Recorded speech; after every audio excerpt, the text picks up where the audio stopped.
Now, I know that we call this podcast the Itihas, the Indian History Podcast, and for this being the 5th episode, we haven't even touched the usuals of history itself, the whole rise and fall of empires, kingdoms, those big enigmatic men and women and history-defining and era-defining events.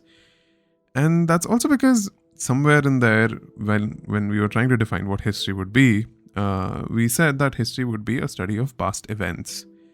Now, most of it would consider human affairs related past events to be history, but in our first episode, and I encourage you if you haven't heard our very first episode where we tried to define what history would be, we said that if you're talking about past events, why not just go back right where everything began, right at the Big Bang, right? And that's what we did. From the very first episode, we spoke about how the Big Bang happened, and through a few billion years or so, we had the formation of a solar system and consequently the formation of Earth. And to us, that is where we took our point of origin to be. And then from then to now, we've gone through 3 aeons. We've seen the Hadean, the Archean, and the Proterozoic aeon, where we see how the Earth itself was developing. The development of this big giant ball of magma, slowly cooling down, having oceans come in. Then there was a little bit of tectonics happening, which shaped the continents around. It moved the land around. There was a complete change in the atmospheric composition. There was a time period when we did not have oxygen at all, and then there was too much oxygen. And we've gone through that cycle, and then we finally reached that boring billion phase. We spoke about how somehow these positive and negative feedback loops that we spoke about in the last episode, they were balancing each other out in such a way that there wasn't any significant change happening for that period from 1.8 billion years to about 850 million years ago. Now, that's great, but from that point onwards, we see with the breakup of Rodinia, the sudden change in the feedback loops that happened, which resulted in Earth completely freezing over. And that didn't happen only once, it happened thrice in a very cyclical manner, where the Earth would completely freeze over, then would thaw out, then freeze over again, and then thaw out. And this whole snowball hothouse event kept on happening. But through all of this, life kept on finding its own way. We know that microbial life, eukaryotic life, was existing around 2.7 billion years ago. And during this time period, cyanobacteria was also slowly trying to find its own roots, trying to use photosynthesis as its own means of survival. Now, and I remember when we were talking about the definition of life in the second episode of the podcast. Again, if you haven't listened to it, make sure you go ahead and give it a listen, because we spoke about what life would be, right? The basic definition of what life would be. How if an organism is able to sustain itself and reproduce, right? We would consider it alive. So from that point on, most of microbes were still living throughout this phase of boring billions, as well as the thawing and freezing of Earth. We had some organisms surviving, and then we finally reach a point where historically a period defined as the Cambrian period, right? The period a period where life begins to completely explode. And it's so significant in the history of this geological timescale that most of the geologists ended up naming the period from this point onwards the Cambrian period, and the period before this as the Precambrian period. Now, here the period is not based on the nomenclature that we've been using. In our nomenclature, the geological timescale period stands for something else, but here we're talking about currently the Phanerozoic aeon, the time period from 542 million years to now, the present time. Now, this is amazing, because from this point onwards, we start looking at complex life forms. And complex life forms for us are, again, precursors for you and me, who are standing and listening to this podcast right now. You might be driving, I don't mind, you might also be sitting, but yes, it's between you and me. This is the place from where everything is about to begin, right? And for us to understand complex life forms coming to this stage, we have to understand where that big break happened. Where did small microbes and cyanobacteria go from that to becoming complex multicellular life forms. Now, back when it was proposed, the theory was considered quite outlandish. The theory was proposed by Lynn Margulis from the University of Massachusetts, and she, being the rock star biologist she is, she proposed that there could have been a situation where one cell devoured another cell, and instead of digesting that engorged cell, the bigger cell co-opted with the smaller one in a symbiotic relationship, and from there on, these two cells started working together. Now, from this point on, these two cells became codependent on each other, where one was providing one essential component for living and the other one was doing the same, and this became like a symbiotic relationship. Now, I want you to put a pin on the word symbiotic, and before we start exploring that, I want you to think about this very cool thing. See, modern plants and animals and fungi consist of cells with many internal structures. We know that mitochondria that acts like a tiny power plant. We have chloroplasts that harness the sun's energy in photosynthetic organisms, and the cell's nucleus that holds a genetic molecule or the DNA. Now, these and other organelles in complex cells have their own cell membranes, and in some cases their own DNA as well, because we know that mitochondria has its own DNA. Now, Margulis, what she was proposing was that each of these organelles evolved from earlier simpler cells that were engulfed and ultimately co-opted to perform specific biochemical tasks. And according to our best guess, that transition began to occur about 2 billion years ago and set the stage for much more complex multicellular life. So here, just to put the theory in perspective, the whole idea is, let's say there were different cells doing all these functions for themselves. They all started suddenly co-opting together because one cell ate the other, and instead of digesting it, they just started working together in a symbiotic relationship. Now, the reason why I use the word symbiosis here, or symbiotic relationship, is because we know that the earliest living eukaryotes that we find were probably algae and fungi. Most of them have been found in fossils of about 1 billion years old, but we also are aware of them existing, let's say, somewhere around 2.7 billion years old. And in fact, there are some oil deposits that we have found which could have been eukaryotes as far back as the Archean period. So for us, this symbiotic relationship is important because we've seen lichens, and we have found lichen fossils as well, and we know that lichens as a system have either an algae or a cyanobacteria which lives within a fungal filament, providing this fungal filament with nutrients from photosynthesis in exchange for the shelter and moisture that it gets from it. So and also at the same time, there was this amazing discovery around 609 million years ago in a fossil in China, which looked like a ping pong ball, but through more research into it, we found out that it could have resembled an earlier embryo of a multicellular organism. And this time period, the 600 million years ago, this is a very critical discovery because, see, before the 1940s, it was believed that life flourished or like exploded on Earth from the Cambrian time, right? From right before the Cambrian time, they ended up clumping these three eons, the Proterozoic, Archean, and Hadean, into one big chunk known as the Precambrian period. And post this period, they called it the Cambrian period because this is where life exploded. But this fossils like these, the Cavesfera, which was the 609 million year old fossil, and also Reginald Sprigg, who found those fossils in the Ediacaran hills of southern Australia, they proved that life, and in fact complex life form, would have existed even before the Cambrian explosion happened. And that is exactly what we are talking about today. We are going to, in our today's podcast, we are going to talk about the evolution of complex life forms, and we will go through not only the Ediacaran explosion, the Avalon explosion also known as, but we'll also cover the Cambrian explosion and the formation of complex life forms.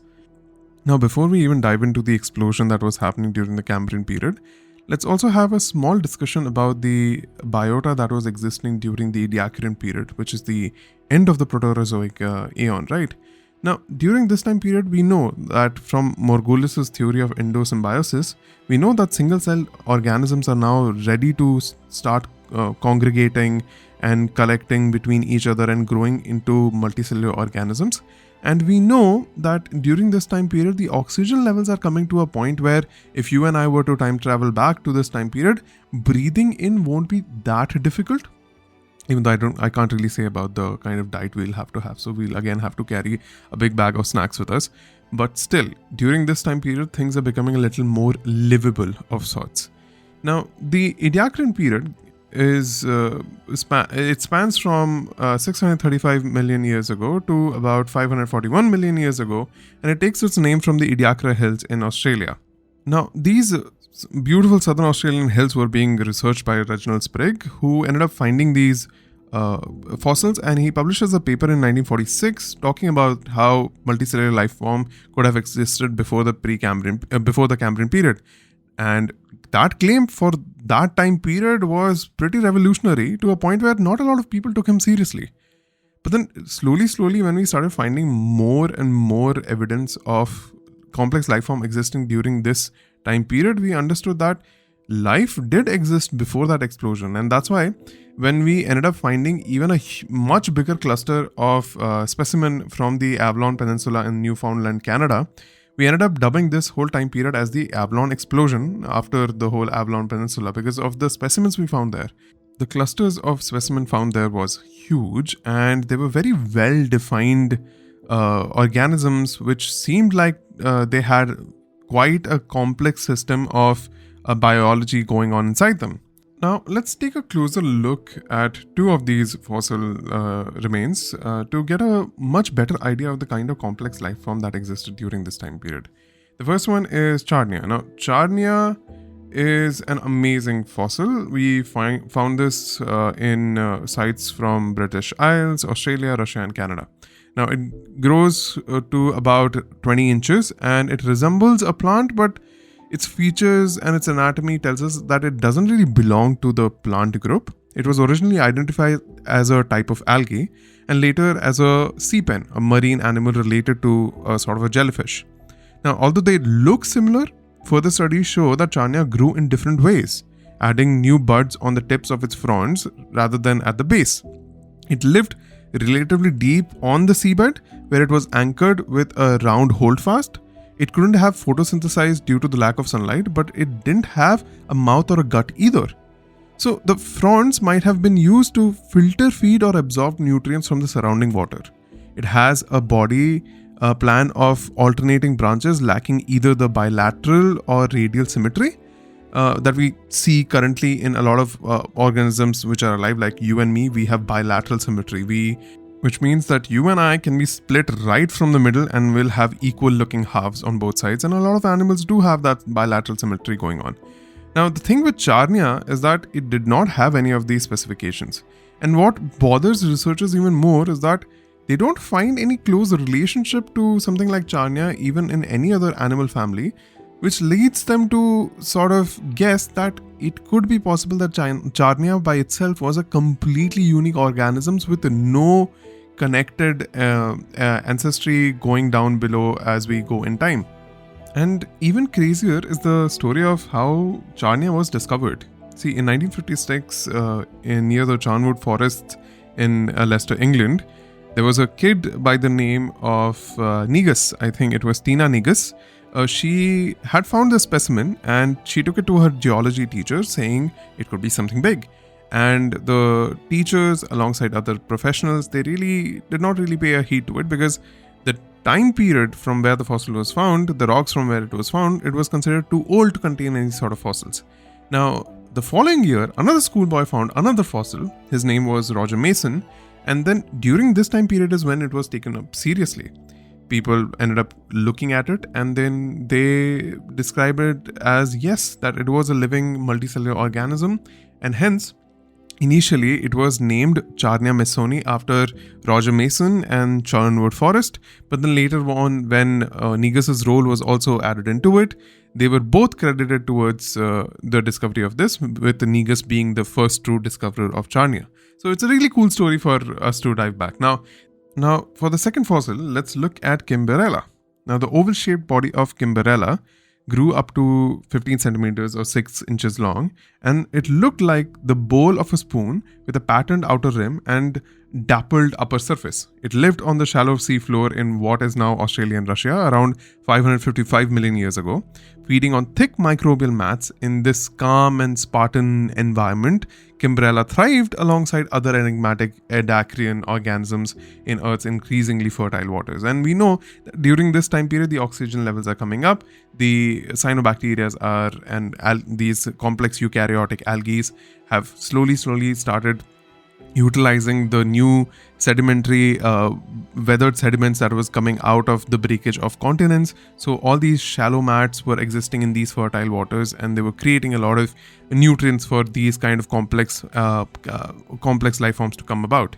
Now, among the many odd-looking creatures that made the seabed their home at this time period, Kimberella is important for what it can tell us about the most basic division in the animal kingdom. See, as the first organisms experimented in their body plans, some of them gave rise to lineages that would go on to thrive and diversify in the Cambrian and beyond, while others never appeared again.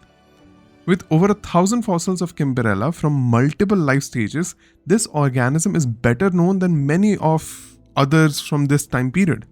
It holds the key to tracing back these groups, uncovering the timing of life-changing moments in the story of life's evolution. And the best part about it is that Kimberella was first thought to be a jellyfish, but it is now suggested to be an ancient relative of a mollusk.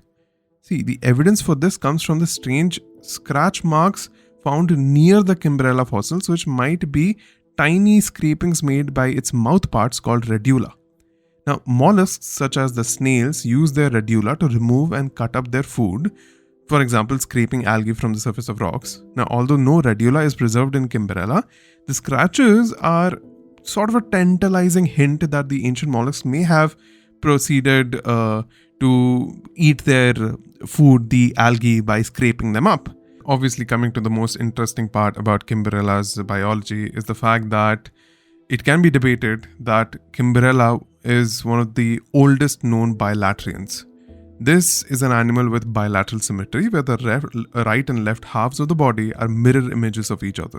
See, bilaterians have complex digestive tracts with a separate mouth and an anus, and most of the complex life forms that we see in Earth today, they're all bilaterally symmetrical. In fact, even those radially symmetrical, the echinoderms such as starfish and sea urchins, they start out as bilaterally symmetrical embryos and then become radially symmetrical organisms as they adult. So, Kimberella marks a turning point in the evolution, outlining the blueprint for most of the animal life on our planet.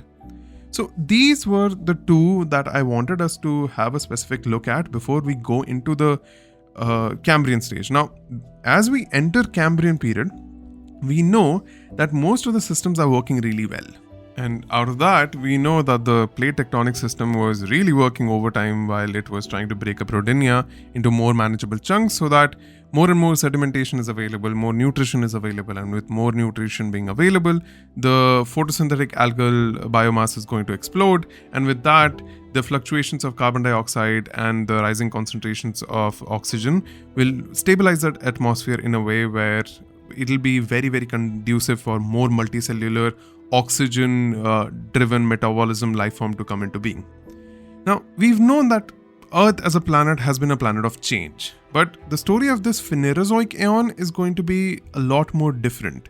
See, the Phanerozoic aeon is much more sharply in focus and seems correspondingly more elaborate and nuanced in its variations, and that's thanks to the more extensive and less altered rock records that we have found from this time period on. The key to this rich story is obviously the wealth of exquisitely preserved fossils, and all of this was possible because from this point onwards, life was about to make certain cool, durable hard parts for us to study. And I'm talking about teeth, shells, bones, and woods.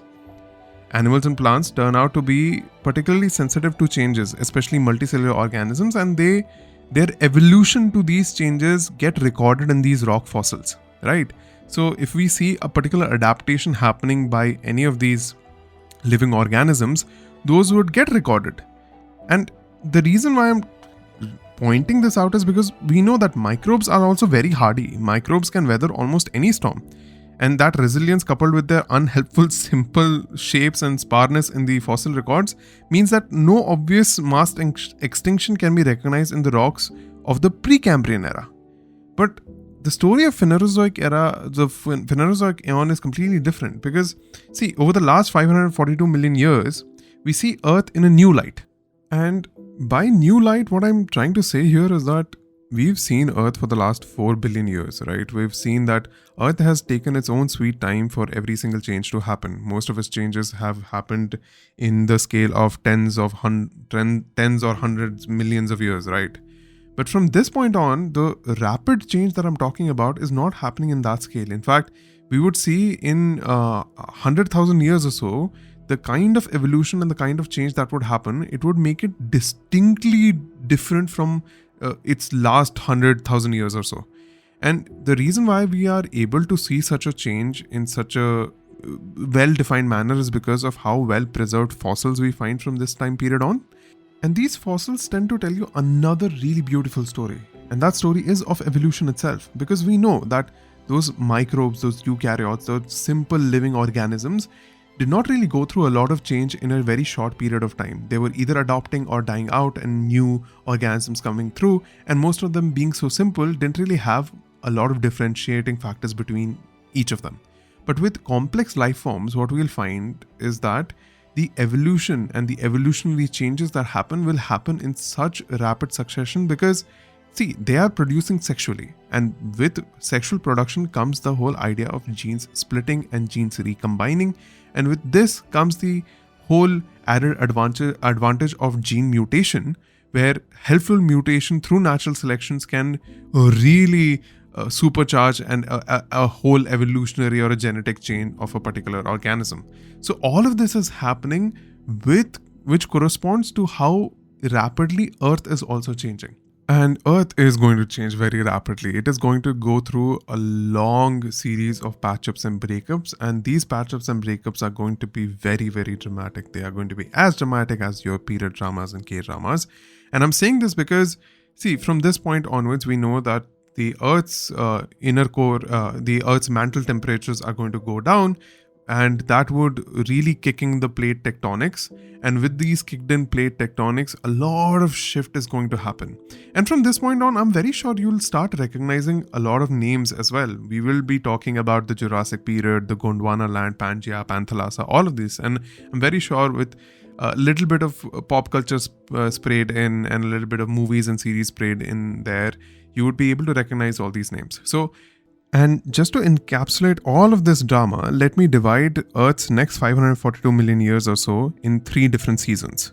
Now, our season 1 is going to take place at the Cambrian period at 542 million years ago, and it will feature the dramatic breakup of Rodinia. Rodinia will start breaking into several large and scattered pieces, and one of them, the largest expanse, which stretches from the South Pole right till the equator, a little above the equator. That landmass is going to be known as Gondwana, and this name is given to it after the Indian region of Gond, the region which is in central India, which comprises the portion of Madhya Pradesh, Telangana, Andhra Pradesh and Maharashtra, and it is named after the Gond people who live there. And so the initial investigation that was being done was done on rocks of this time period, which was found in Gond. So the name Gondwana basically. And in this Gondwana, you would find all of today's southern continents plus a big swath of Asia jumbled together in this huge one landmass. Now, the other post-Rhodinian continents, all of which were located in the southern hemisphere, included the core of Laurentia, what is today's North America and Greenland, and several other big islands, including much of Europe. A global ocean, all but devoid of land, dominated the northern hemisphere, and over the next 250 million years, plates moved all the continents northwards. Laurentia more than doubled in its size by merging first with what would become Europe and then with a significant part of Siberia. Now, season 2 would be about 300 million years ago, and this would be the northward tracking Gondwana colliding with Laurentia to form the most recent supercontinent of Pangaea. Now, I'm very sure all of you have heard about Pangaea at some point in your life and some point in your geography classes. And one of the most spectacular geological consequences of this merging of Gondwana with Laurentia is going to be the formation of the Appalachian Mountains. Now, the coolest thing is that we know these Appalachian mountains to be these very relatively benign, well-rounded, gentle hills. But when they would have formed to be somewhere around 6 to 7 mile high, which would have definitely put them higher than where Himalayas stand today. Now, the lopsided Pangaea concentrated almost all of Earth's dry land on one side of the planet, and 3/4 of this was located in the southern hemisphere. And for 100 million years or so, the appropriately named superocean, the Panthalassa, surrounded this Pangaea. And Panthalassa, which basically means all sea. And then finally, the third season would be the opening of the Atlantic Ocean, which commences at 175 million years ago, when the Great Pangaean landmass began to fragment into 7 major pieces. The first, Laurentia and Gondwana, fractured, forming the incipient North Atlantic, while the growing continental split stretched ever farther to the northwest and southeast. Now, the Antarctica and Australia split off the Gondwana and moved south, forming their own island continents that we see today, and a rift between the South America and the west coast of Africa opened the South Atlantic. And in fact, it's really cool to see it yourself. If you look at any world map, you'll see how easily Africa, the shape of Africa, fits very almost like a puzzle piece with the South American continent. And then finally, India broke off of the east coast of Africa and began its 500 million year journey northwards to finally hit the Asian plate and crumple up the Himalayan mountains that we see today.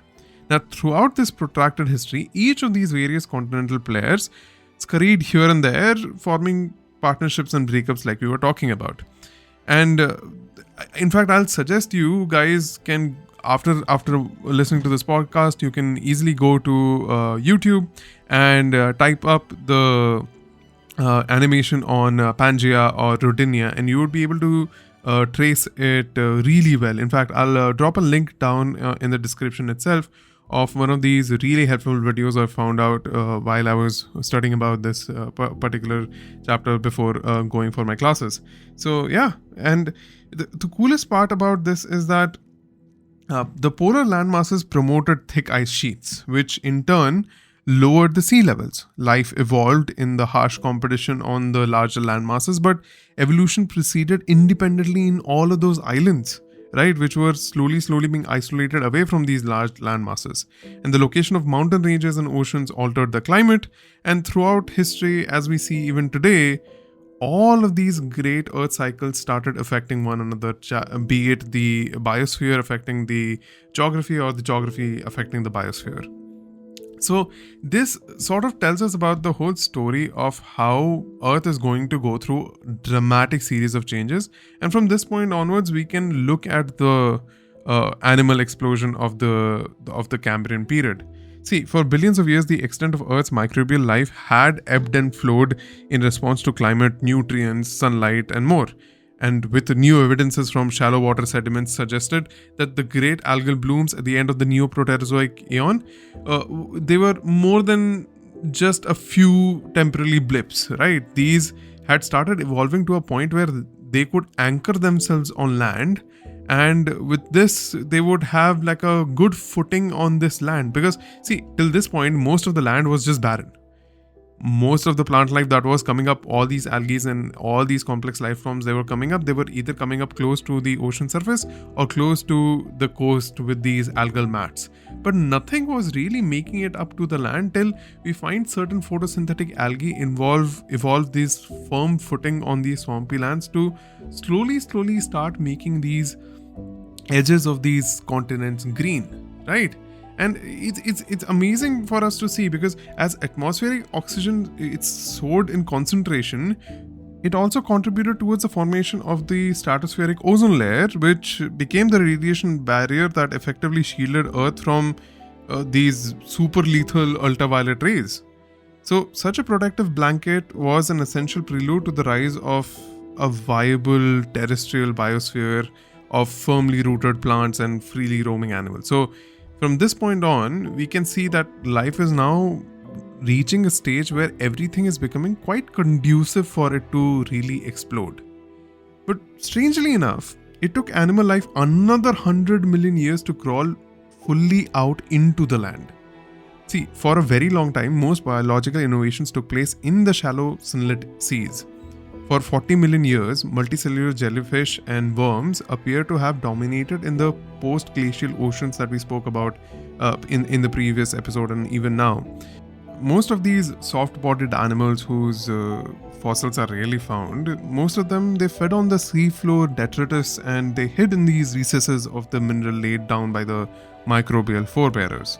So for tens of millions of years, an ecological status quo was sort of maintained where they didn't really have to come out.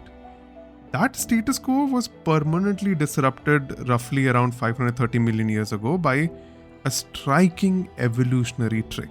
And I'm pretty sure you guys can guess what I'm talking about. Many types of animals, they learn to build their own protective shells out of hard mineral. No one is quite sure how this evolutionary development occurred, though life had already been depositing mineral layers in reef-like stromatolites for billions of years. We have spoken about stromatolites in our, I think, first and second episode both. And so from this point on, somehow, somewhere following the gaseous glaciation thawing from 580 million years ago or so, an unknown animal evolved the exquisite trick of growing its own protective hard parts out of the commonplace minerals, most often calcium carbonate or silica. Such an innovation meant a lot in the struggle for survival, because see, from this point on, for predators, it would rather eat a soft-bodied morsel than waste energy breaking a tough mineralized exoskeleton. And soon it was about to be like a do or die situation. So those who couldn't have a hard-bodied shell would die. The resulting fossil record is amazingly rich, marking a time when sedimentary layers became packed with lifelike remains of all these different life forms happening. We're talking about a predator, we're talking about soft-bodied animals, we're talking about hard-shell animals, and that is the reason why from this point onwards, the kind of rock records and the fossil records we find are so elaborate, we start calling this an explosion and aptly name it the Cambrian explosion. Now, calling it an explosion and not explaining what explosion we're talking about would be bad on my part, because we're not talking about explosion of life. See, life had been evolving for billions of years now. We know that. But we're talking about explosion in terms of the fossil records we start finding because of the kind of exoskeleton and the type of the differentiated life forms that we start finding. Because see, it took many millions of years for biomineralization to catch on. A few sponges with hardened spines persevered in the fossil-rich Daoshanto formations of the southern China's Guizhou province we spoke about, which were the fossils from 609 million years ago.